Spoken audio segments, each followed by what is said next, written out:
ఎస్తేరు గ్రంథము 6వ అధ్యాయము. ఆ రాత్రి నిద్ర పట్టకపోయినందున రాజ్యపు సమాచార గ్రంథము తెమ్మని రాజు ఆజ్ఞ ఇయ్యగా అది రాజు ఎదుట చదివి వినిపింపబడెను.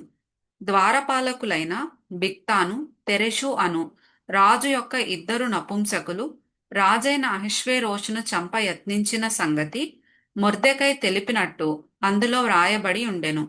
రాజు ఆ సంగతి విని, ఇందు నిమిత్తము మొర్దెకైకి బహుమతి ఏదైనను ఘనత ఏదైనను చేయబడెనా అని అడుగగా, రాజు సేవకులు అతనికేమియూ చేయబడలేదని ప్రత్యుత్తరం ఇచ్చిరి. అప్పుడు ఆవరణములో ఎవరో యున్నారని రాజు చెప్పెను. అప్పటికి హామాను తాను చేయించిన ఉరికొయ్య మీద మొర్దెకైని ఉరితీయింప సెలవిమ్మని రాజుతో మనవి చేయుటకై రాజనగరు యొక్క ఆవరణములోనికి వచ్చియుండెను. రాజసేవకులు, ఏలినవాడా, చిత్తగించుము, హామాను ఆవరణములో నిలువబడి ఉన్నాడని రాజుతో చెప్పగా, రాజు అతని రానీయుడని సెలవిచ్చినందున హామాను లోపలికి వచ్చెను. రాజు ఘనపరచనపేక్షించు వానికి ఏమి చేయవలెనని రాజు అతనిని అడుగగా, హామాను, నన్నుగాక మరి ఎవరిని రాజు ఘనపరచనపేక్షించునని తనలో తాననుకొని రాజుతో ఇట్లనెను.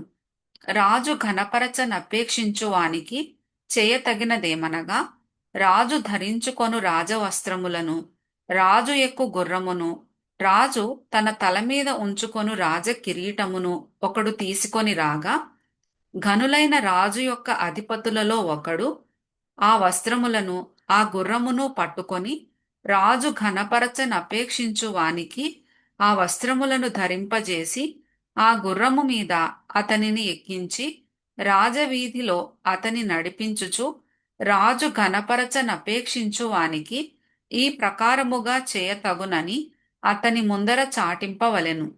అందుకు రాజు, నీవు చెప్పిన ప్రకారమే శీఘ్రముగా ఆ వస్త్రములను ఆ గుర్రమును తీసుకొని రాజు గుమ్మమునొద్ద కూర్చునియున్న యూదుడైన మొర్దెకైకి అలాగుననే చేయుము.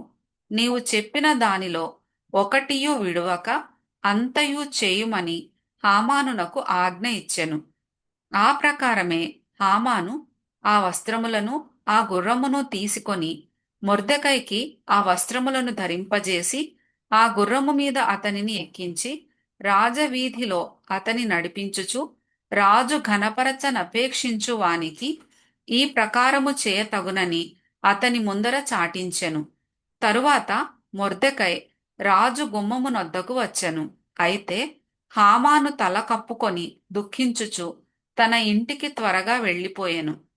హామాను తనకు సంభవించినదంతయు తన భార్య అయిన జెరెషుకును అతని స్నేహితులకందరికిని తెలుపగా, అతని యొద్దనున్న జ్ఞానులను అతని భార్య అయిన జెరెషును, ఎవని చేత నీకు అధికార నష్టము కలుగుచున్నదో ఆ మొర్దెకై యూదుల వంశపు వాడైన ఎడల అతని మీద నీకు జయము కలుగదు, అతని చేత అవశ్యముగా చెడిపోదు అని అతనితో అనిరి.